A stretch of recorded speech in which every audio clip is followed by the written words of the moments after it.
Ivana Alawi na hospital, 5 doktor nagtulungan para maisalba si Ivana.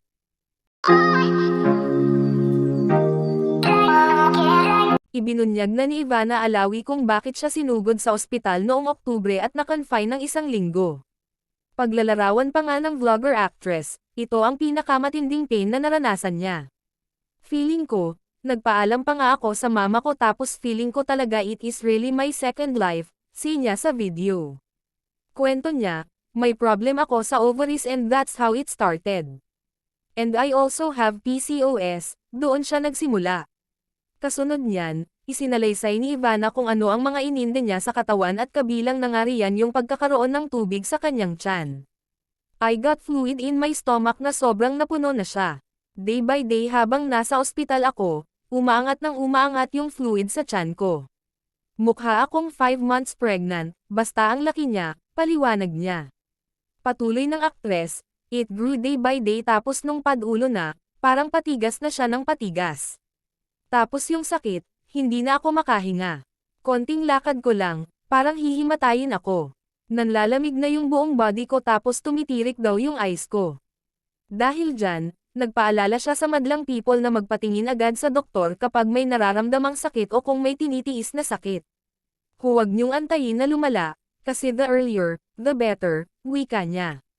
Dagdag pa niya, siguro kung hindi ako pumunta ng ospital, baka wala na ako dito. Ganong level. Inamin ni Ivana na hindi siya natakot sa nangyari sa kanya, pero ang iniisip niya ay yung kanyang pamilya. Hindi ko nga iniisip kung paano yung savings ko, paano yung mga properties tapos more of kung paano yung family ko, lahat niya sa vlog. Kasunod niyan, idinetalye naman niya kung ano yung mga ginawa sa kanya sa ospital upang hamupa na yung sakit na nararamdaman niya dahil hindi na raw niya ito kinakaya. So ayun, pinasok nila yung tube and they started to drain. Tapos meron daw 2 liters, yung fluid. Pinupush na yung lungs ko that's why nahihirapan na akong huminga, sabi ni Ivana. Pagbabahagi pa niya, pati yung bladder ko, wala nang lumalabas na ihi, and then yung heart ko masyado nang mabilis yung tibok and hindi na rin ako nakakapops. Lahat na ipit na sa body ko, so nagkaroon ako ng doktor sa puso, doktor sa lungs, doktor sa gastro, doktor sa nephro, lahat na ng doktor. Imagine, 1 week akong walang ligo. Sa buong buhay ko, never ko ginawa yon, pag-alala pa ni Ivana.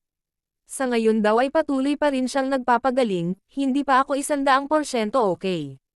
Bandang huli ng video ay pinasalamatan niya ang lahat ng nag-alaga at nagdasal para sa kanyang recovery, lalo na ang kanyang ina na araw-araw siyang binantayan sa ospital. Nabanggit din ni Ivana na ang kikitain sa latest vlog ay i-donate sa isang national hospital bilang pambayad sa mga taong hindi kayang magbayad ng medical bills. I know, a lot of people hindi naman nila na-afford yung hospital then yung medicine and all that's why ginawa ko tong vlog na to. So that we can help out in our small way without being a politician, aniya.